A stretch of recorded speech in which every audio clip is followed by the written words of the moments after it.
contractor amene ukuyihiro konza somsewu wapakati pali Lilongwe ni Luntha amatahiro yake chinsewu chochiro takasuka bwino cholimba chokomoyendamo ukamayenda ulimya contractor wake sura ali apa ayi awa ndime ndasonkhele mmemo anthu amene akuyihiro yabwino kwambiri.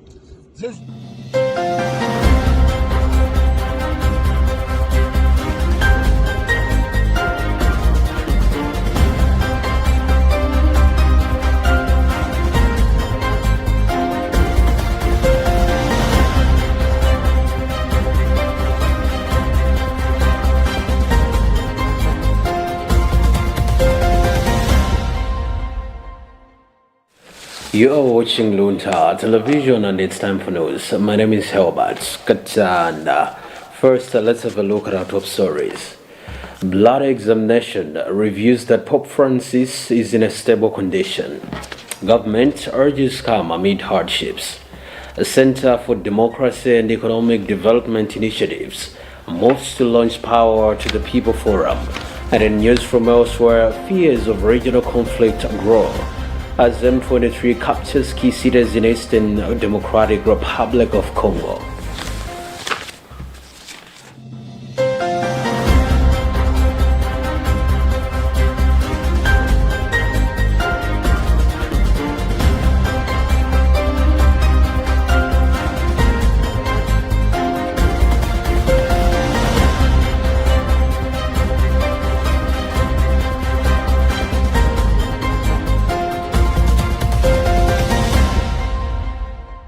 We have these and more other stories to stay tuned in.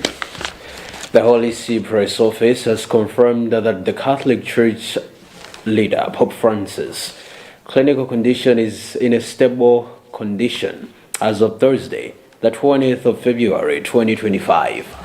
This is contained in an update which the office released on Thursday morning. The office says a blood test evaluated by the medical staff show a slight improvement, particularly in the respiratory system. We have the details. Francis' blood tests show a slight improvement as he undergoes treatment for pneumonia. It further said the 88-year-old's clinical conditions were stable on his 6th day at Rome's Gemelli Hospital, where he was admitted for bronchitis. But he was later diagnosed with bilateral pneumonia, a complex infection which affects both the lungs. It inflames the air sacs in lungs or the alveoli, filling it up with fluid or pus. This inflammation makes breathing difficult. Double pneumonia symptoms are the same as for pneumonia in one lung, but double pneumonia does not mean double seriousness. One can have a mild infection in both lungs or a serious infection in both lungs. Symptoms can vary depending on age, health, and type of infection. Italian Prime Minister Giorgia Meloni visited him in the hospital on Tuesday and said that she found him alert and responsive. Meloni said he joked as always and he has not lost his proverbial sense of humor. The Vatican had already cancelled a papal audience on Saturday and said he would not attend a mass on Sunday. The Malawi government has acknowledged the economic hardships facing the country, including rising prices of basic necessities, hunger, and fuel shortages, assuring that efforts are being made to stabilize the situation. Speaking to a gathering at his residence in Luntha on Thursday, the country's Vice President, Dr. Michael Usi, said President Dr. Lazarus Chakwera is working to address these challenges and improve living standards of Malawians. Emmanuel Chuocha reports.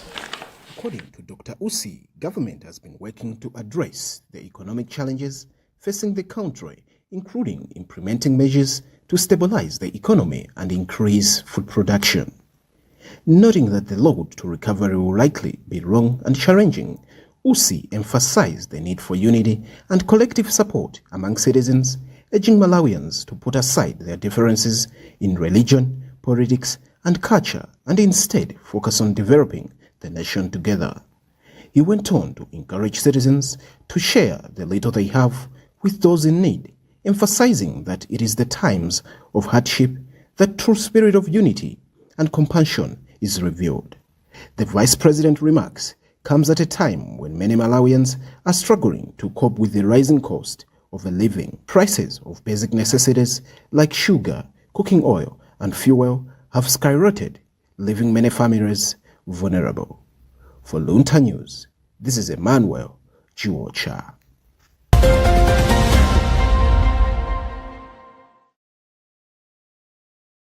Member of Parliament for Chiradzulu Central Constituency, Mark Times Malowa, says you have to look for other avenues of funding to construct girls' hostels at Ngolodi Secondary School in the area of Senior Chief Lekoswe in the district.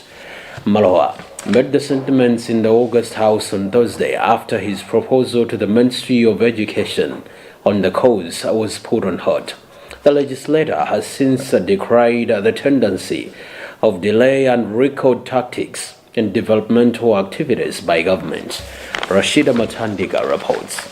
In response to the proposal made by Honorable McTimes Malowa, Minister of Basic and Secondary Education Madalitso Kambawa noted the plea, acknowledging the challenges that girls within the area of the Honorable are experiencing. She mentioned Chanza Community Day Secondary School as one of the schools that are at long distances and unhealthy for girls. However, Kambawa said her ministry is a bit occupied with hostel projects that dates back to 2009. Meanwhile, McTimes Malowa says he will not fold hands and let girls to continue suffering as they are meant to be protected. Normally, traditionally, girls are special people.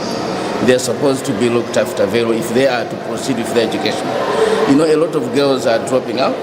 Well, those are one of the reasons because they're walking long distances. So I don't want that to happen in my constituency. That's why I'm very, very, very eager to see to it that those girls are assisted.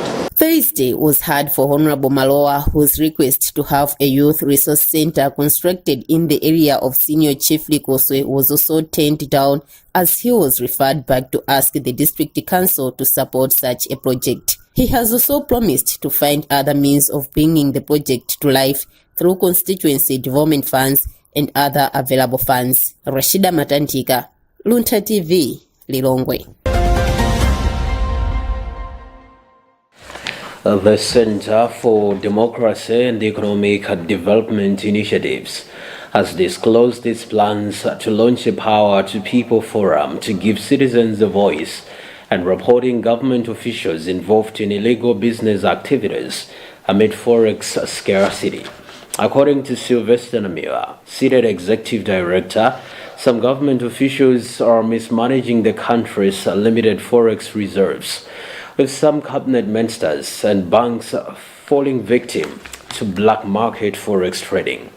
This comes at a time Malawi is struggling to convert foreign currency, in particular the United States dollar. Fales Chizombe reports. Speaking at a press briefing in Lilongwe, Namiwa revealed that some government officials are faking trips to obtain forex from banks, which they then trade on the black market. He cited a specific example where a cabinet minister obtained $450,000 from a commercial bank and sold it to a businessman of Asian origin at a highly inflated rate, using the proceeds to buy a house worth thousands of dollars in cash. Namiwa stated that SEDED has obtained the names of individuals involved in these dealings but has chosen not to disclose them. He warned that if such behavior continues, many shops may close and the economy will continue to deteriorate. It is for this reason that today we announce the launch of an initiative to revive the people power. We call this a People Power Forum, where we are going to have a dedicated line calling upon Malawians to provide evidence of those people that are involved in siphoning the forex. This has been escalated by findings that senior party officials, top government officials, including powerful cabinet ministers, are conniving with commercial banks and they are accessing freely the forex at a formal price of 1,751, and they are selling the same at a black market rate. The normal exchange rate for the US dollar at commercial banks is 1,751 kwacha, while the black market rate is 4,200 kwacha.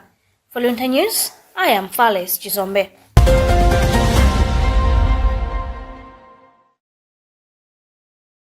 Still watching news on Luntha television, coming to you live from Bishop Navy Media Center in Area 2, Lilongwe. My name is Helbert Katanda. We'll be back shortly after the break.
Aye, koma contract amene ali kugwihiro konza somsewu.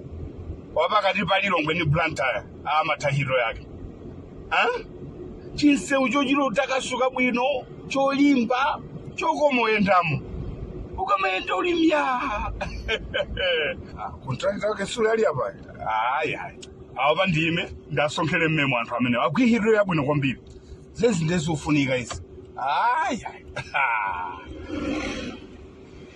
Kona jukuli? Bwana. Inu nda contract amene mungoza sonse umenewu wapakati pa Lilongwe ni Luntha yo? Ai mukira hidro apa mwamba zedi. Nde ukhala kuti uyendetsejwa. Nde umaganiza kuti mwina uli ndege, nde umati ndiyangane pa Simba. Pokatero pesa uli patala. Umati kuti ndafika palani we. Kuli ndanda bwana tukwambia. Ukhala ngati uli ndege, mpaka palani we. Yes. Wokoka.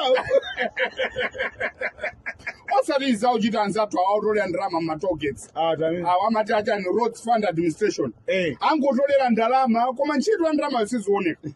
Angodya basi ndalama. Kwa ndalama auchita nazo chani wachi? Munena auje na Roads Fund Administration. Yes. Chifamina chendamena tolera ndalama matockets. Ndalama zimene jazo zofika kuti zizigwira ntchito yokonzera msewu. Sono bwana, you are Roads Fund Administration. Ndamina apanga fund msewu umenewu. Modi ndalama zonse zopangira msewu umenewu atipatsa ife contract. Botsa. Umene wa M1 joka mu Luntha mpaka kuliongo. Yes. Tukonza ndife. Ufuna ndizoti ndalama zake zikuchokera ku Roads Fund Administration. Inde kaya. Bwana maja mukudziwa kuti Roads Fund Administration. Yes. Ndi amene amatolera ndalama za matocket. Yachingeni kwa masoyo kalinyeka. Ngati mukunalizona kuti msewu umene wapakati pa Lilongwe ndi Luntha. Amene akukonzetsanso ndi amene wa Roads Fund Administration. Ani nkhani yabwino zedi. Kwambiri. Chifukwa tikambezona ndalama zimene timapereka matockets zichi. Zimene zimakanga ndi nsonkha. Chimodzimodzi zili ngati usonkha mmemo. Ngati mmemo mwasonkha bwino mumadiyaso zakudya zabwino. Ndiye chimodzimodzi apapa Roads Fund Administration akuti pangitsoti mmemo watuja tikusonkha bwino ndiye tikudya mmemo wa nyama ophatikiza sausage. Bwana, mene mwaenda pamene pamu, ise umene sututamaliza. Kodi msunate? Ayi. Iyayi. Tulemba bwino, mizere yosiyanitsa. Kuti uku oyenda pansi. Chabwino. Uku anjinga zakapalasa. Mkatikatimu ndimene mudziyenda magalimoto ndi njinga za moto. Ulembedwe bwino mene. Ndipo pali chikonzero choti Roads Fund Administration amangaso matockets ena msewu wosalima ndi msewu wa mchinji. Inu nkhani yabwino zedi. Kungoti vuto lake amene wa Roads Fund Administration kuchedwetsa zinthu. Iyayi, just imagine anayamba kutolera ndalama matockets ndiliti. Ndikale ndithu. Mujana mbira kutolera ndalama kumamba kugwira ntchito pano. Zoona zimene? Ayi. Bwana choti mudziwe ndi chakuti. ntchito yomanga nsewu Yes. imafunika ndalama zambiri. Komanso imapanga involve mabungwe osiyanasiyana. Cholinga ati nchoti misewu ikali yolimba yabwino ndiyo koma kuyenda.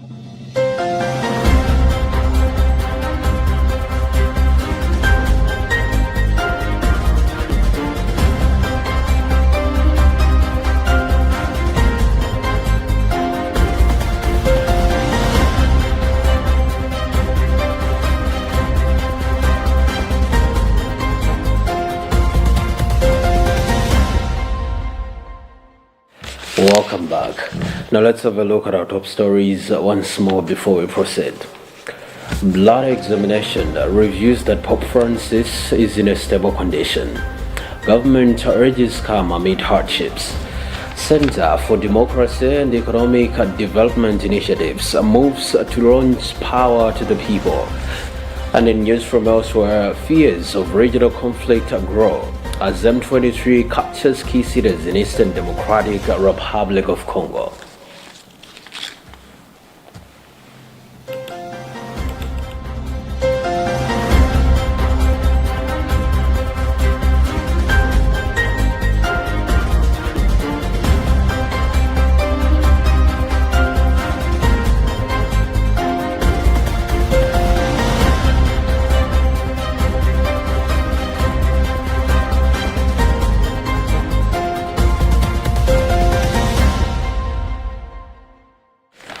Moving on, Balaka District Executive Committee has given a go-ahead to Eagle's Relief and Development Program to embark on a drought risk financing project in the district.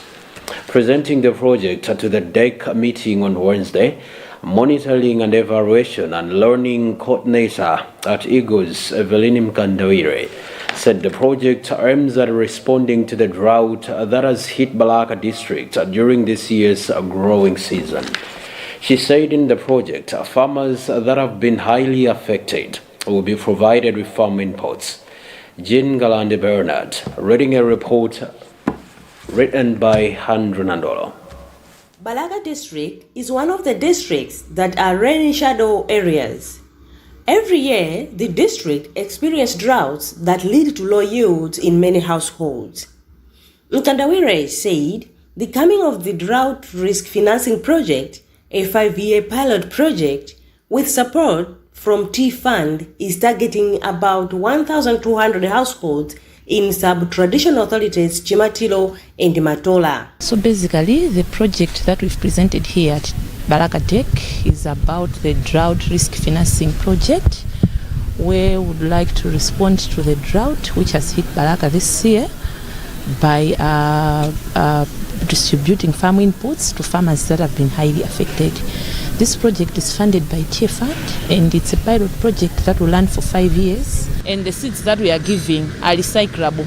So we'll give them the potato vines, we'll give them vegetable seeds, high-value vegetable seeds.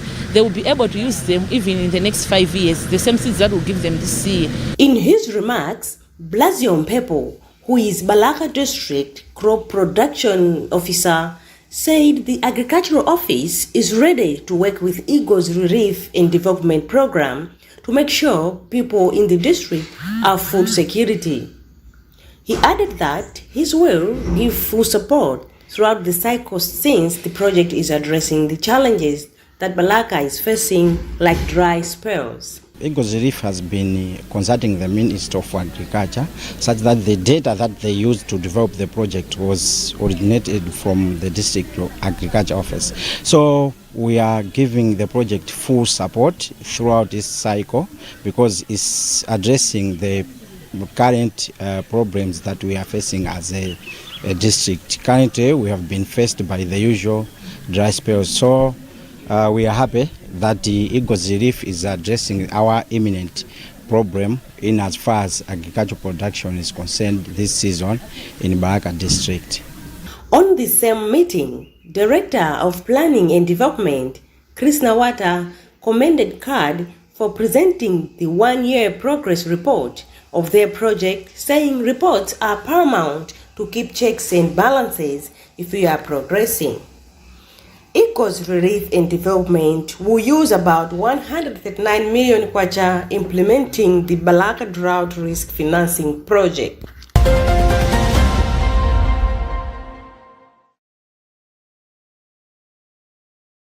A renowned Zimbabwean author, Dr. Engineer Ambassador Emmanuel Jengwa, has urged scholars to view challenges as stepping stones to success.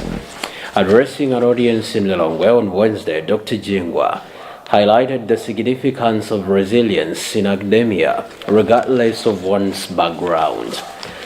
With 5 books to his name, including The First Graduate, published in South Africa, and decades of grace game-changing testimonials, the author advocates for idea that anyone can overcome adversity and achieve greatness.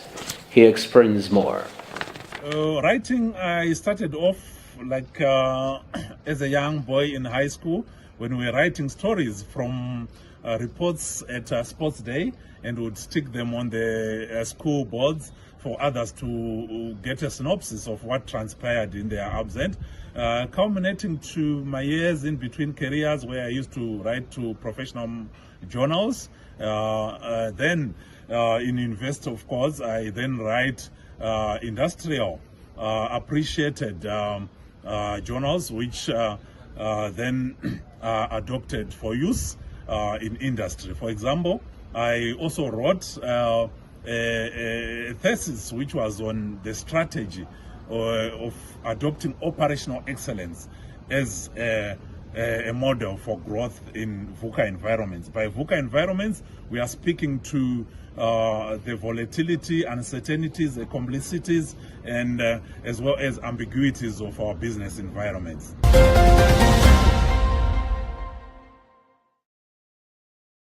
And now in news from elsewhere, the M23 armed group is advancing on strategic zones in the Eastern Democratic Republic of Congo after taking 2 key cities. Recent weeks have seen the rapid progression of the Rwanda-backed M23, which has seized vast tracts of the Eastern DRC, including Goma.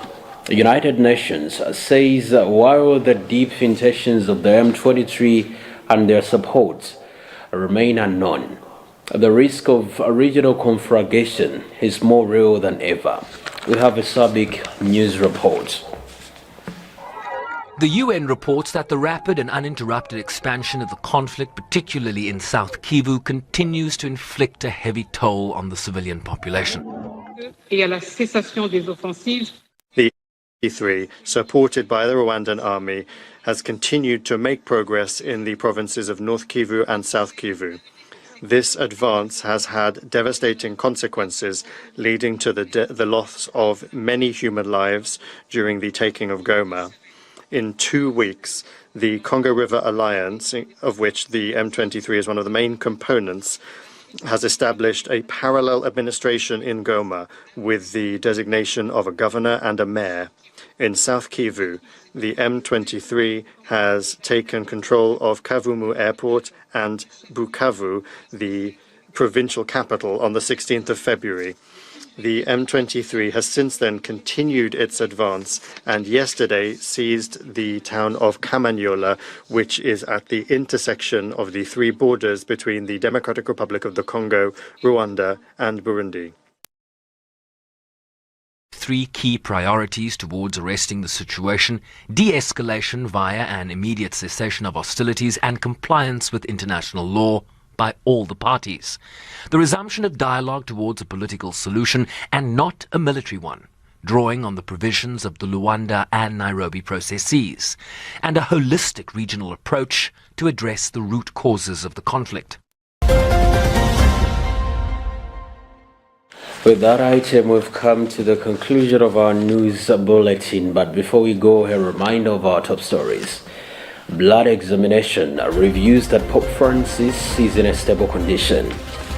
Government urges calm amid hardships. Center for Democracy and Economic Development Initiatives moves to launch Power to the People Forum. And in news from elsewhere, fears of regional conflict grow as M23 captures key cities in Eastern Democratic Republic of Congo.